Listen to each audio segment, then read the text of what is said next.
It was my mother's 60th the other day, and I've just got the pictures back from the birthday party we threw her. It was good, big sort of family shindig. She loved it. But it got me thinking, 60? She's getting older, and so is my dad. What if she becomes unwell or senile? And then I saw a picture of me at the party and thought, it's happening to me as well. In fact, it's happening to all of us, and there's nothing we can do about it. So, should we worry about ageing?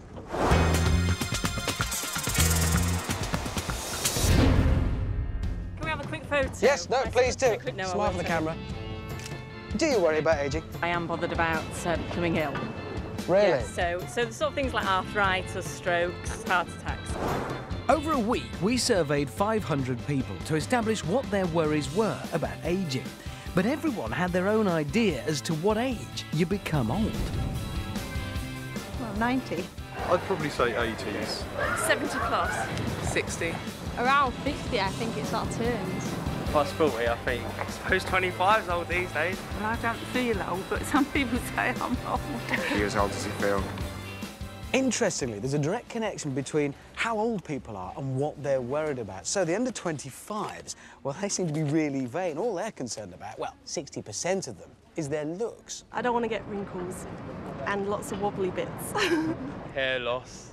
Whoa, and in your case, that's a bad thing. Then my age group, 30 to 40-year-olds, their concerns are more financial. Putting money into a pension and then hearing that it's not worth anything, that's a silly concern. Making sure that you've got your finances in order so that you've got enough to keep you going. And the 40 to 50-year-olds, they're worried more about the prospect of ill health and of becoming invisible, ending up on society's ageist scrap heap. So, those are the fears. But what's the reality? Well, I'm off to visit my parents to find out.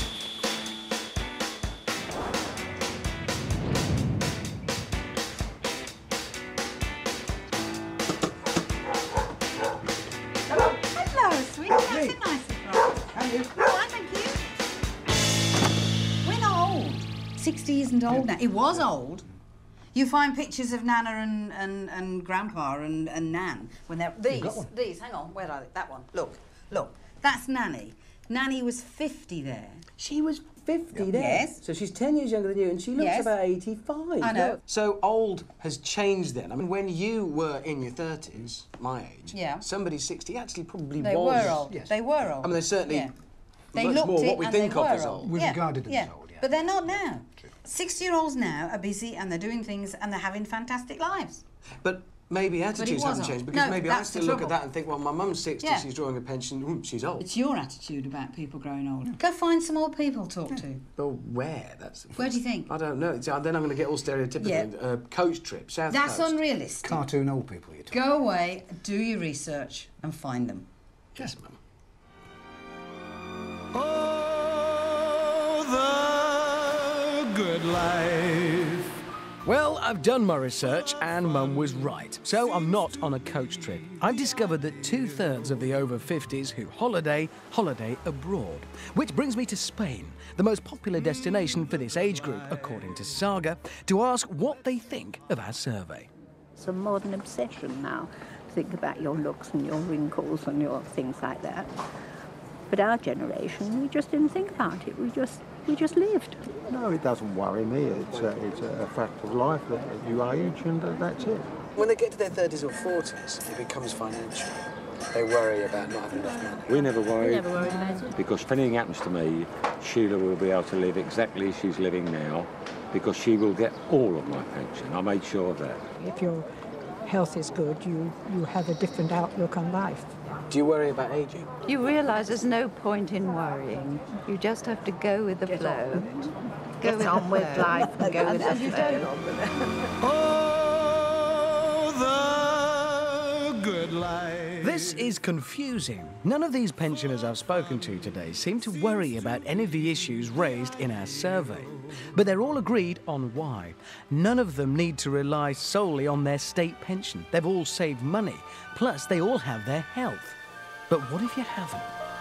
Ow, ow, ow. That's actually quite painful. Now, I'm standing here wearing a restricted mobility suit designed by Howard here. You work for Scanscope. That's a construction company. What do you need this for? In order for the designers of the buildings to get an appreciation of what it's like to grow old or be a hospital patient. You're probably around 70, 75. Why have I got buttons on my feet? 8 million people over the age of 45 start to suffer from arthritis, and the first manifestation is discomfort in the soles of the feet. So my feet actually hurt, and then my legs are quite restricted too. Yes, what comes with ageing is just a general degeneration of the joints, and that's all the major joints, the knees, the hips, the torso, so the you neck. sort of strap them all up, they don't move, and then my arms are a real mess. Yeah, we've given you a little bit of extra arthritis here in the right arm, so that when you start to do everyday things, you'll find out just how difficult it is for old people to do. That arm is... I can't get it any... I can't bend it any more than that way, but I can't lift my arms very much either. You've restricted my sort of shoulder movement quite a lot. To add insult to injury, as you age, your sight declines, and it tends to the yellow. Blimey. I've been in this less than an hour. I'm exhausted and I'm in pain. And now Howard wants to put me through a series of everyday tasks. Ow. I can't grip if I slip. There's no way will this hand be enough on that rail to hold me. It is, in short, terrifying. If you'd like to get out of the seat now. Not really, I've only just got in it. I can't get that to my face with my right arm. That's really, really difficult. I cannot. There's just no way. There's no way. I can't do it. I can't bend my legs enough to get them in, that's the problem. And then I cannot close my door. I'm actually feeling genuinely ill-tempered and tired and cross. I've had it on for several hours, and it's just... It was a bit of a giggle to start with, but the combination of discomfort, pain and sheer inconvenience at not being able to do things, it makes you angry, it makes you irritable and very, very tired. The next time I'm stuck behind an old person struggling to get down some stairs or into a shop, I'm going to have every sympathy, because I've got some kind of, albeit tiny, understanding of what they're going through. And here's the difference. Oof, I can take it all off. Yesterday I got so old I felt like I could die. Yesterday I got so old it made me want to cry. Wearing that restrictive suit got me worried, so I've been doing some research. The good news, according to Age Concern, is we are all living longer and healthier lives than ever before. The majority of us will only get sick towards the very end of our lives. The bad news, according to the British Medical Journal, is there is a clear link between how much you earn and life expectancy. A professional man from Dorset will live a staggering 11 years longer than a manual worker from Glasgow. So, it's all about cash.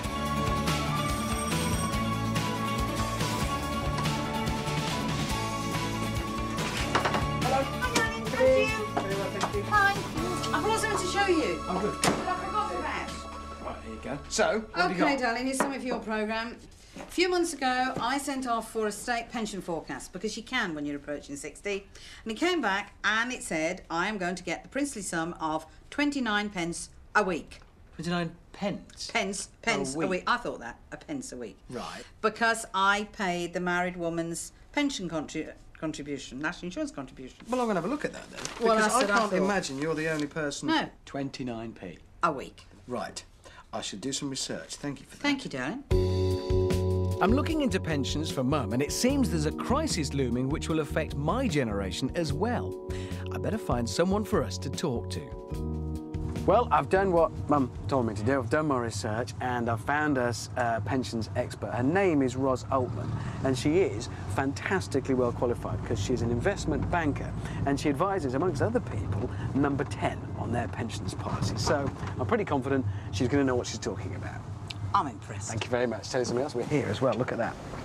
So, Ros, 29p a week, not much of a pension. Can you shed some light on this for us? These kind of figures demonstrate that pensions for women tended to rely on their husband. So the woman wasn't really expected to live on the pension. So this in is her own right. because this is back to the thing that you said you signed up for, whatever it was called on it says it. The married woman's reduced rate contribution. Right. So that means the system allowed women who were not expected to work not to have to pay a full national insurance rate but still be covered by the national insurance system in some way. Eileen, you're actually going to be okay. You're not going to end up with just 29p a week, because once your husband reaches 65, his pension kicks in, and that gives you a pension as well. Well, thank goodness, that's fine for me, but that's very sexist. I mean, what about the women who are divorced? Absolutely. Our system is sexist. It's biased against women, and if you haven't got a husband or if you're divorced, you may end up with virtually nothing from our pension system. So getting old has changed, and pensions are all out of kilter with that as well. Yeah, I mean, pensions are out of date. You know, they haven't caught up with changes in life expectancy, changes in health status, changes in society. Well, I'm now getting worried for me. Yeah. I mean, you got your 29p, what am I going to get? If you're asking me what I think the future should be holding for pensions, I think what we need is the state would come along and give everybody a particular amount that would take them out of poverty. And that's it. That's all you get from the state. So if you want a higher standard of living later, you've got to have something else that will either come from private savings, so you need some kind of pension or savings product, otherwise you'll be on the breadline, or you need to think about maybe keeping on working to earn some money. We've got to change our attitudes. We've got to rethink retirement. When you're in your 60s, you're not old. Told you. Yes. Retirement should be a process, not an event. I'm getting a handle on this pensions malarkey. Mum's going to be okay, which is great. My generation are going to have to save like mad to keep them out of poverty or work well into old age. I wonder how many presenters over 65 the BBC employs. Right, it's back to the survey now. I need to find out exactly what ageism and invisibility are. So I'm going to call some of the people we questioned and see if they'll come in and explain it to me. Shall we say tomorrow, in the morning? 10 o'clock-ish? I wish it was always that easy. Gordon, Ellen, Muzz and G make up our posse of pensioners. They're here not only to enlighten me on ageism and invisibility, but also to do some research, ensuring we cover all the right areas and don't patronise. You've all got badges, you're all sorted out with those. Right, well, nice to meet you. Well, I've got a room ready, so should we go on up? Right. This way, please. I want to know about this phrase I've heard, invisibility. That's really where I've got to. Which I mean, what is it? For me, invisibility is about our skills, our expertise, our knowledge, our experience not being acknowledged. We are a section of society that is both undervalued in the past, in what they've done in the past, and what they can contribute in the present. Why don't they use us older people on advertising? They have 20-year-olds who get their lines. They haven't got no lines. Have you got any lines? There's a perception that after 65, you're probably just going to drop dead when you go on holiday. Out of spite. You know. But if I go for a job, they go, oh, no, too old, darling. So that's something that probably you, as your new role as researchers, could investigate. Right, well, look, I think we've pinned that down to some topics for you to be having a look at. Adverts, jobs, travel insurance, loads of stuff, really, for you to be getting on with. Right, Richard, well, we know what you want us to do, so why don't you go off and do what you're going to do and leave this to us. Whilst they're doing my job, I'm looking into being old.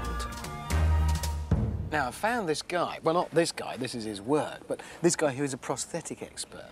He can make you look old, and it's given me a brilliant idea.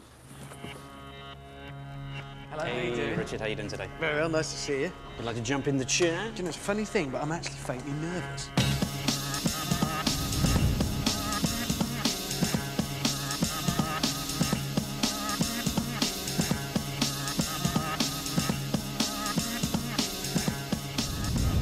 Caroline, you're a doctor and a facial anthropologist, so you know about the science, physically, of ageing. So basically, what happens to our faces as we age? Well, the thing that has the most effect is the structure of the skin. So that you have what's called collagen fibres in your skin, and they become less resilient. And then as you get older, the loss of elasticity of the skin will lead to sagging. You get loss of subcutaneous fat, so you get hollowing around the cheeks and hollowing around the eyes. So the face is kind of hanging off your skull a bit more than it is normally. And the positions where the skin is attached more strongly to the bone, you get sagging between those points. So often on the jaw, you have a point halfway along the jaw where it's more firmly attached, and then you get sagging up to that and sagging the other side. That's why there are some similarities between people, or in ageing, you can see characteristics, things that happen to people when they're older, and that's why it's almost like your face is pinned on, it hangs off that. That's right. But what other factors affect how we age? Environment has a really huge factor on ageing. So whether you smoke, how much sun exposure you have, your diet, how well you sleep, the position in which you sleep. What? Can have an effect on how you age. What, if you sleep on your face? Yeah, if you sleep on your stomach, you tend to get puffy eyes when you wake up because of the position that your body lies in. I'm going to look dreadful, aren't I? I'm doing all the wrong things.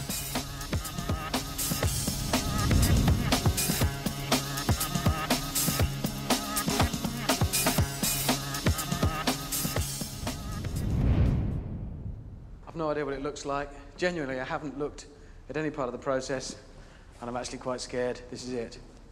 Whoa. That's quite weird. That's an old me. Wow. It's sort of a bit like my dad, a bit like my mum. That's incredible. Now I've got to go and test it out. I've got to remember everything I learned about how you move. A bit of arthritis is making it difficult, and I'm going to move accordingly. And I'm going to go and put it through its first test. Which is meeting my mother. She doesn't recognise me. She doesn't recognise me. She recognises me. Oh, that is very good. I was rather hoping it'd take longer than that. Hello, darling. That is very effective.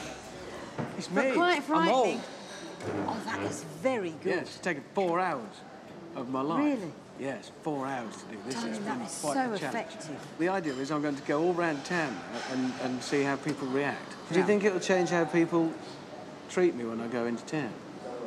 Yes, but you see, you need improving. You've got the wrong glasses on. Just because you're old, you don't have to have your hair like that, and you don't have to look a What's wrong with my scruffy hair? bugger. You can't criticise my And hair. your shoes are far too old. You don't need to look like that. And the socks don't match. And the suit is very old hat. I'm an old man, and your glasses and I'm are wrong. still getting grief from my mother. Back at the office, our senior researchers are on a mission. They're applying for jobs advertised in local papers, watching a week's worth of TV advertisements and comparing the cost by age of holiday insurance to discover how visible the over 60s are in society and whether ageism really does exist. Yes. As I've discovered, hardly anyone over 65 works for the BBC. Our senior researchers are anything but invisible. I'm 70 years of age. Oh. Oh, OK, no problem. Bye. My insurance on a 7-day travel would go up 100%. I'm paying twice as much as I would be. As you would be. Thank you very much. Bye. Not interested? And this next one is just insulting. I'm qualified. Hello. You got an advert in the Evening Standard Classified. Oh, I don't believe all this. But older people in a minimal number of them, and when they do appear in them, are treated as rather stupid or patronised. I said, I tell you I'm 71. She went, no, I don't think you could cope because you wouldn't have all your faculties on the road. Don't bother. Really bad. Look at the portrayal of an elderly woman there as somebody that's vulnerable, somebody that doesn't know anything. My experience is very different, that older people in general about these things are very shrewd. I'm 74. How old am I? Oh, right. Age do you want? Oh, no. I see. I'm 70. Well, thank you. Oh, maybe you'll be 70 one day. Cheek. If you're 35, I'll have you. Incredible insult. People don't believe, do they? No, they don't. From Cambridge University, I'm coming right now. Ah, that must be Dr. Philip Taylor, a specialist in ageism. I wonder what he'll make of what the researchers have found out so far. Are you young, gifted and broke? You need money fast? Well, that's a clear example of age discrimination in action, I think. And under the legislation which will come in next year, that kind of advert will be illegal. Right. That will disappear finally. Everything is how old are you? How old are you? When they ask me my age and I say I'm 74, I got a deathly hush. You see, and I think to myself, Well, OK, mate. That's your loss. She said, how old are you? And I said, 71 in July. She went, oh, you haven't got your faculties, dear, to drive. That's the bit that hurt. That is wrong, isn't it? Made me cry. Sure. Sorry. Oh, I'm upset. Oh, lovely. Oh. I think what you need to do is remember that not all employers view older people this way and have a positive attitude towards looking for jobs. And who would want to work for an employer who behaved like that? Well, I'm sure you've got a lot to offer. Great deal to offer. You reckon? Yeah, I do. So we've worked on insurance, jobs. Yes. And what else? Advertising. Advertising. So we're going to give it all to you and see what you make of it. We do a lot of this kind of work at the university. We'll take what you found away with us and we'll put it into a database and we'll see what comes out. That's good. Lovely meeting you. You let us know. OK. Certainly. Thank you very much. Meanwhile, my day as an old man starts here. So as not to draw attention to me, most of the filming will be done on hidden cameras. I'm going to spend the next 8 hours like this to see the world through older eyes and experience how the world sees me. As I'm in London's West End, I thought I'd do some shopping and get a bite to eat. But of the 20 well-known high street names we approached, all but 3 said no, we couldn't go in, as they didn't like the idea of hidden cameras. I wonder what they thought we'd see. One shop was much more honest and gave us a reason why. It's unbelievable. A press officer from Topman and Burton said, I can't go in because at this age I'm the wrong image for the shop. Without all the prosthetics and the makeup, as myself, that's fine. But at this age, wrong image. Charming.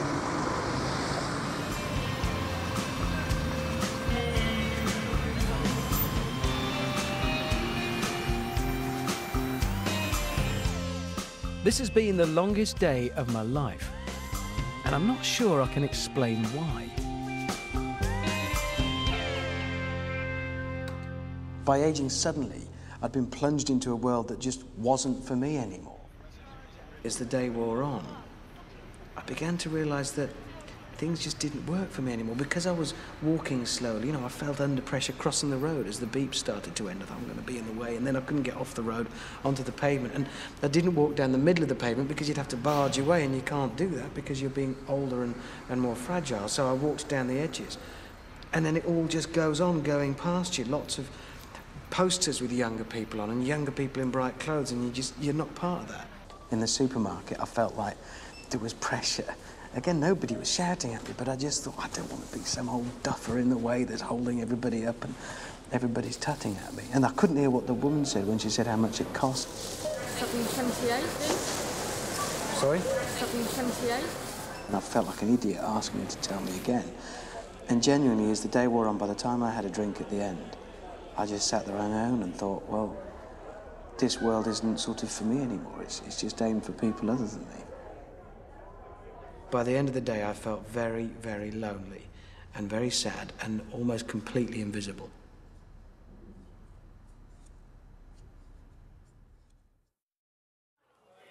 Well, I'm back to normal, but still slightly shaken by my ageing experience.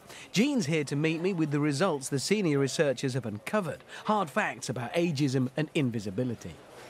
So this is travel insurance. If you're 70, they'll insure you. Well, a lot of them. But when you get over 70, only 3 will cover you completely. Regardless of age. So they've got no maximum age? No. So at 70, what they can do, give us a pill and say, ta-da. Seems a little harsh, really, to be honest. So of the jobs that you look, it's 100 companies advertising jobs. 100 of them, yeah. Oh, 33%. Didn't want you to apply because of your age. Because your age. That's wicked. I mean, and the jobs were all sorts of things, were they? Everything, weren't... cleaning jobs, looking after old people, driving jobs. Physical job would be too old. Receptionist, not suitable for job. Why? Give me one good reason why somebody in their 60s or 70s isn't suitable for a job as a receptionist. What can't you do about that job?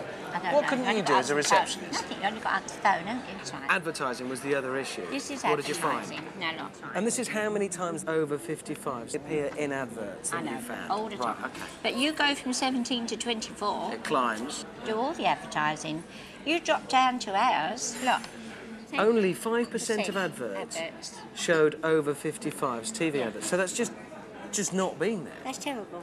The thing is, with everything that you've done, I mean, advertising, TV advertising, holidays, jobs, this is kind of the whole of life is covered in a way, isn't it? I know, that's it. So what do you do? There's nothing left to do. Exactly, you're not represented, you're not appearing in it, and that's...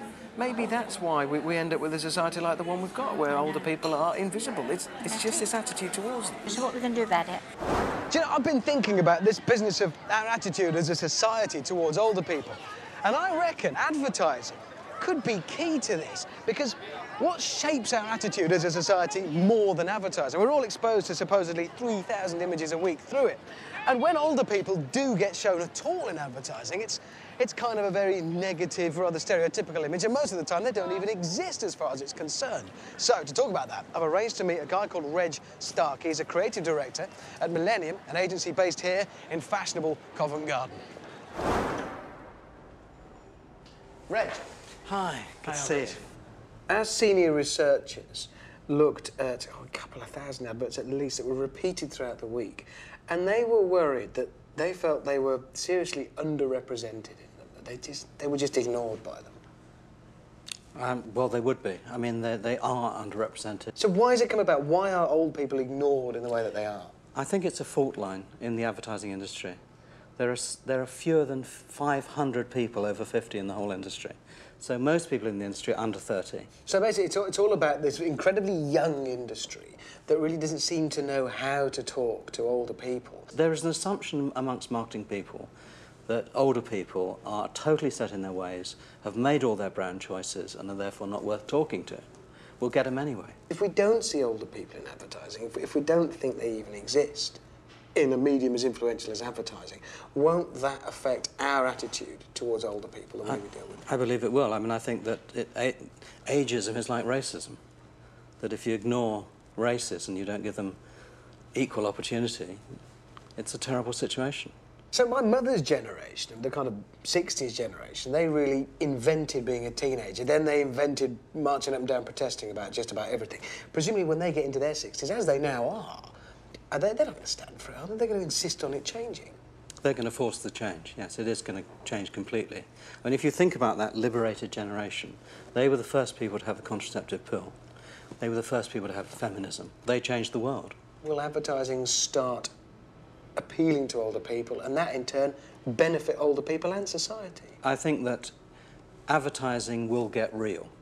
And it will get real and actually recognise what a huge market, what a fantastic opportunity this is. It's a bit like the internet was ignored 10 years ago. The older market will be accepted and exploited for everyone's benefit. People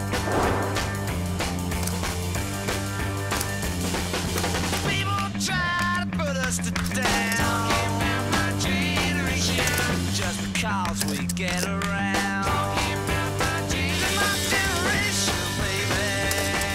If you'd asked me at the beginning of this journey, am I ageist? I'd have said, no, of course not. But you know what I've learned? I think I am. I think we all are. It's just in our attitude. We don't listen to older people and involve them and learn from them and celebrate them and what they've got to offer us as a society. But I think it's going to change. Because if we're going to live longer and be healthier for longer, then by the time I'm in my 60s, about a quarter of the population will be what we now consider to be old, and they won't stand for it. There's always going to be worries. Money is one of them. But if we do live longer and are healthier for longer, we can work for longer or even start our pensions later. So, am I going to worry about aging? No. In fact, I think I'm going to enjoy it. Try to put us down. My generation, just because we get around. Sam's under the spotlight. Can she hold it together? Tension mounts in EastEnders. Next on BBC One. Back die before I get old.